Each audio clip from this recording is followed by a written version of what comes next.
Welcome back to Media7. In case you somehow failed to know this, Michael Jackson died suddenly last week.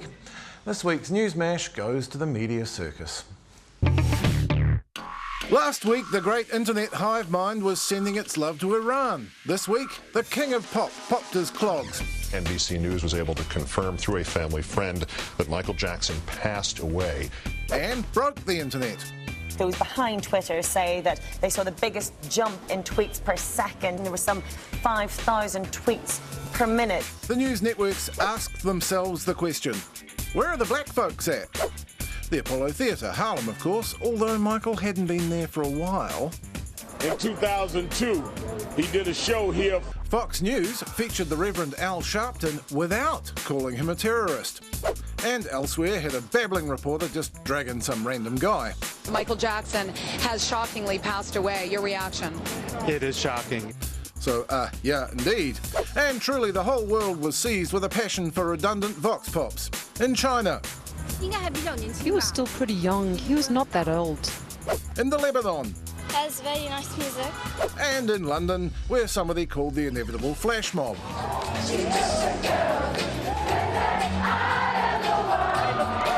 Meanwhile, Britain's Channel 4 News wasn't bothering to wait for a cause of death and offered a handy segment on what painkillers Jacko might have killed himself with. If Jackson was using both drugs, there was always the danger of a lethal combination. By coincidence, the Black Entertainment Television Awards were held only a few days later and provided a stage for Janet Jackson to speak for the family. Thank you for all of your support. We miss him so much. And Jamie Foxx and Nevo to sing a tribute. Just call my name. We'd say farewell, but this thing is so far from over. There's the auction of all this creepy stuff, and already the digital cash registers are ringing. The Guardian revealed the existence of an unreleased album made with a parade of proven hitmakers, but Sony, which dropped Jackson after his record stopped selling, doesn't own that record. Who will enter the bidding war? Oh, but wait, there's more. His assets included his share of the Beatles and Sony song catalog, valued at around $400 to $500 million. And everybody wants a piece of that. The question seems not so much whether it will all end up in court, as whether it will ever get out of court. So what does happen next and where is the money? I'm joined by Simon Gregg, once the man behind How Bizarre and both a participant and critic of the modern music industry. Hello, Simon. Hello, how are you, Russell? Now, you know where the money flows in this industry. I think people probably don't realise that from the moment that the radio stations last Friday started playing wall-to-wall Michael Jackson, that catalogue started earning money again, didn't it? Well, it was the copyrights in that catalogue started earning vast amounts of money. From the moment it happened. I think radio stations all over the world, and I know New Zealand, where I am at the moment, of course, were wall-to-wall Michael Jackson, and in the 24 hours afterwards, it grew by 1,735%. So I think we've just begun to see the beginning of the vast earning potential of the Jackson catalogue. The thing about this death is that this is the first death of what they call the mega deaths in the digital age. And before we've had Elvis, we've had John Lennon, we've had various other superstars who have died. But they've all died in an era where you've had T-shirts, you've had the odd album coming out, you've had that sort of stuff. But now we've launched into this brand new world where the exploitation is immense. Well, I mean, before anyone at the record company lifted a finger, the top 13 sellers on Amazon.com Music over the weekend were Michael Jackson records. The day afterwards, 60% of Amazon sales were Jackson records. And even in Japan, just outside the top 10, there's 7 Jackson 5 records. So Universal... So the family's doing well too. The family's making a fortune out of the whole thing. I mean, I'm sure Joe's loving it.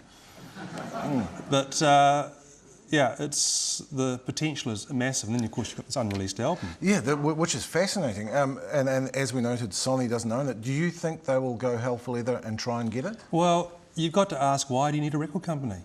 And once again, the digital age. I mean, back in the day, you had to get CDs, you had to market them and put them in shops.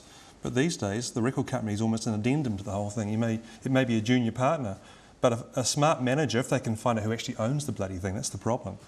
Right, and this isn't clear, is it? Well, the whole thing with the Jackson business history is that there's a whole stream of managers and agents and lawyers and all these sort of people going all the way through. And they've put their hands out now saying, I own a bit of this. And you've got the Sheik and the Bahrain and all these other people.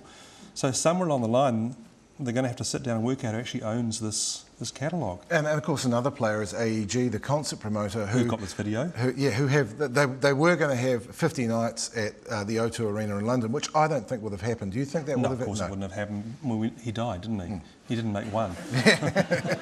And I would have loved to see Michael Jackson have this amazing comeback and do, you know, the whole fairy tale story, etc. But I don't think it ever would have happened. But now they're in this position where they've got this album, sorry, this video, high definition, which they're now talking about simultaneously broadcasting around the world. And that's massive. I mean, it's probably to their advantage that Michael Jackson's not with us anymore. Yeah, that seems to be the case for quite a few people in the picture. And it is with the album too. I mean, look at the John Lennon situation where Double Fantasy, which isn't usually regarded as one of his great albums, it's half full of Yoko. It was an album that had started to tank in America, and then somebody went along and shot John Lennon, tragically, and the album sold millions of copies, and it turned into this marketing bonanza. And of course, the other part of the estate that everyone's talking about is the remaining half that Michael Jackson owned of the ATV Songs catalogue, which is all the Beatles hits. And then someone's going to have to try and find out what that's worth. Because Michael it's about to be worth a whole lot more, isn't it? Because because you've got the Beatles stuff coming out later this year on the 9th of September. All the Beatles albums get remastered and reissued in stereo and in mono, and box sets have both come out, and you've got the rock game. Beatles rock band. Rock band game. So if you're a hardcore Beatles fan, you've got to find $1,500 that day. And it's a huge thing. Yeah, and this is a couple of years worth of revenue, isn't it? Yeah. And couple that with the fact that the ATV catalogue's got another 750,000 songs in it. So what does it mean to own a catalogue like that? I mean, we're talking about, this is a publishing catalogue, it's the songs themselves. It's not the masters. The masters are a separate copyright. It's the writers, the songs that are written, basically, are owned by Michael Jackson, or 50% by Michael Jackson, however it's leveraged, and Sony ATV. And they generate money from a variety of ways, mostly from performance. Performance is the big thing. It's every time a song gets played on the radio. Every time a song's played on the radio. Yeah. Every time it's in a movie, every time it's used in a game, which is a huge earner these days, and of course every time someone buys a record as well, or a CD. So these copyrights are not only earning money, the worth of these things is growing with the digital world. Websites, have a little piece of music on them, or a TV ad, or something like that. So.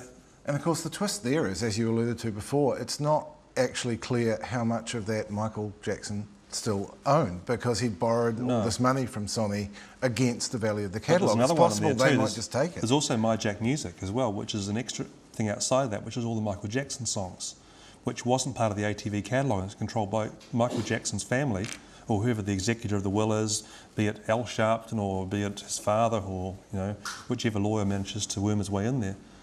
It's. I think we're going to see this carrying on.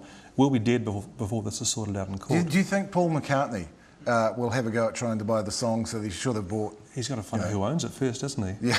It's a quagmire. This is what we're looking at, isn't it? I mean, look, Phil Spector was sued by one of the Ronettes in 1988, and that was sorted out last year. And that's a minor thing, that's a minor lawsuit. This is the biggest pop star of all time, since the Beatles anyway, since Elvis. And it's the biggest music catalogue of all time being sorted out by people that want 100% of it. And you've got a cast of villains and weirdos. I mean, look through Michael Jackson's history, it's insane. But meanwhile, even if it takes us 10 years to get out of court, the business is still going to be done, and they'll start exploiting it as of tomorrow. I mean, they released the Michael Jackson 25th anniversary Thriller last year, and it went to #1 across Europe and sold 1 million albums in the States and things like that. So there's been no shortage of exploitation of the Jackson catalogue to date, and this will start ramping up. Yeah, I'm sure it will. Yeah. Oh, well, Simon Grigg, thank you very much. Now, I am not a doctor. If I was, you might like me more. Media7 reporter Simon Pound looks at yet another survey that finds the public reputation of journalists somewhere down at gutter level. The annual Reader's Digest Trust Survey has again shown that journalists are among New Zealand's least trusted professions. The list showed that the only less trusted professions were psychics and astrologers, real estate agents, politicians, car salesmen, sex workers, telemarketers. While at the other end of the list, our most trusted professions are firefighters, ambulance officers, nurses, and doctors. Aside from the obvious point that maybe journalists need a uniform and a siren, why are they so distrusted? Maybe media commentator David Slack can help us. You got four main problems. You're vain, you're inaccurate, you trick and use people, and you're obsessed with fluff. Wowzers! 4 problems then. Sin 1. Vanity. Some have said that journos are vain, artificial, and full of their own importance. As a TV reporter on a self-examining media show, I can assure you that that is not the case. Sin 2. Inaccuracy. The worst of it is, the better an answer you give them, the less likely it is they'll use it. I'll give you an example. I had this show, they wanted to talk about political spin, so I gave them 90 seconds, perfect seconds, bitch an answer about semiotics and political language and postmodernism. Just nailed it in 90 seconds. Turned on the TV to watch the show, and all they had was a shot of me nodding. That's awful. What kind of show would do that? Media7. Sin 3. Do journos trick people? Let's ask veteran reporter Janet Wilson. Do journalists use people and trick them? Yes. Yes, of course they do. The role of journalism is to afflict the comfortable and comfort the afflicted. That's what I was taught when I was a young journalist with just braces on my teeth. And I think it still applies today. So sometimes you've got to crack a few eggs to make that cake, to use another analogy. And cracking those eggs, you've got to get people offside. And so, why do you think journos would rank so lowly in this whole trust thingamy? It's not a popularity contest. You're not there to be friends with everyone. You're not there to cuddle up to them. You may appear as if you're cuddling up to them, but you're there to do a job, and the job is sometimes tricky. And Sin 4, the predominance of fluff. We were going to speak to a distinguished media academic about this very topic, but in light of recent developments, we will now be devoting the rest of the show to Rosalie remembering a suspected child molesterer.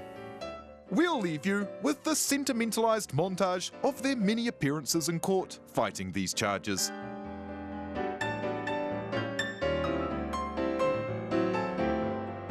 Simon Pound, Media7.